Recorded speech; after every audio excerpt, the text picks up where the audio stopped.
my name is John Musgrove and I'm a student at John A. Gupton College. I've always been interested in American history and biographies, and so for a few minutes I'd like to step back in time for just a few minutes and allow me to give you some information about one of my favorite presidents, the 33rd president to be exact, Harry S. Truman. Now Truman, in my opinion, was a very effective president, and although he received much criticism, had it not been for the administration of Harry S. Truman, things in history might have been different. Truman is given credit for the events that ended World War II. He promoted civil rights and was one of the many presidents to come that helped contain the spread of communism. So, I think there are three key points that I'd like to bring to your attention in a quick abbreviation of how Harry Truman went from small-town Independence, Missouri, to sitting as president in the Oval Office. The first things I'd like to discuss are two things that Harry brought to the White House as a result of his growing up days. Truman, he brought his informal training with him to Washington.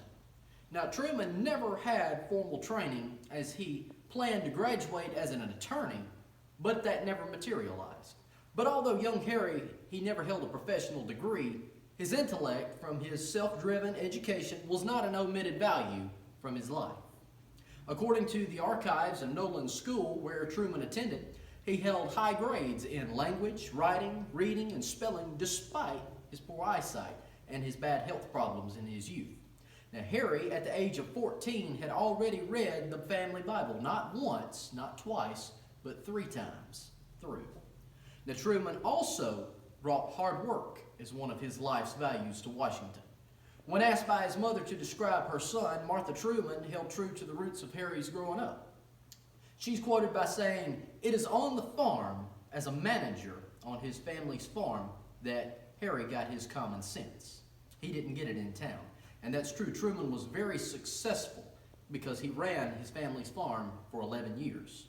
From the time of his father's death in 2014 until young Harry went full-time with the military and entered World War I in 1917, Harry Truman successfully shouldered the responsibility for maintaining the family farm operations.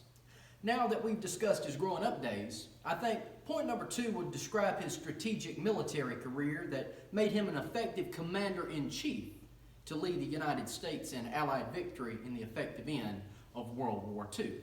Now, young Harry Truman joined the military in 1905 at the age of 21 years old while he was working as a bank clerk. Harry was a member in the Light Battery B, but toward the end of the United States joined World War I in 2017. Batteries B and C in Kansas City and Independence respectively became a full regiment.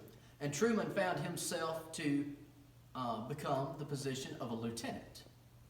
During the time of his career, Truman bravely led his men to victory in battle. In one particular instance, Truman so graciously made decisions that allowed him to not even lose one man in that battle. Now, Truman, although a fine soldier, he is known for his failed business career as a haberdasher.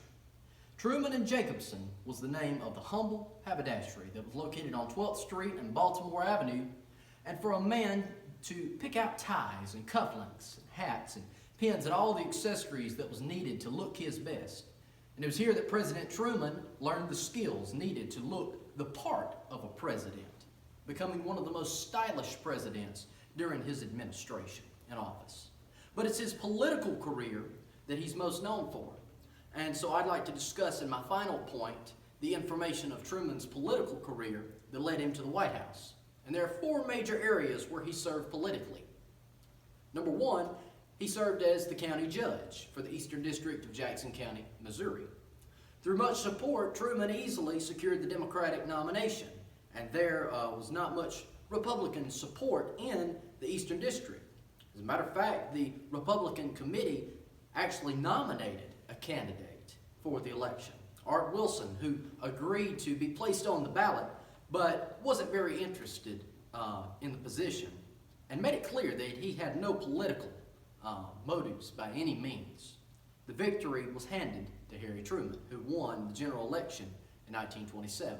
Second of all, he was elected to the Senate in 1934. Truman ran for Congress and was elected by a 51-49 majority vote as a senator from Missouri. And then he was the Vice President of the United States. As President Roosevelt was planning to run for his fourth and final term as President of the United States, his advisors knew that due to his failing health, whoever he chose to be Vice President would eventually become President. And although Henry Wallace, who had served as a very popular Vice President previously, he was dropped and became somewhat unpopular among the Democratic voters. So eventually, Harry Truman was named the vice presidential candidate. And he became the vice president in the general election of 1944. And then finally, on that fateful day, on April the 12th, 1945, that Vice President Truman received a call from the First Lady, Eleanor Roosevelt, who informed him that the president had died, and even more shocking news, that Harry Truman was now the new president of the United States. And that brings our time together to a close, as we briefly discussed the man's life that went from living in small-town Missouri to reading a sign that sat on his Oval Office desk that said, "The buck stops here. I'm from Missouri." We discussed his pursuit to learn the values of life on his parents' farm. We've learned about his success as a soldier in the United States Army, and we have discussed his success in his political career that carried him from a small-town county judge to the highest position in the land. The next time we open our history books and we read about a man that is highly controversial and many opinions are formed against him, let us remember a man that came from humble beginnings and from his leadership, and he ascended to a place to lead our nation through troubled waters. Thank you for stepping back in time in history with me today.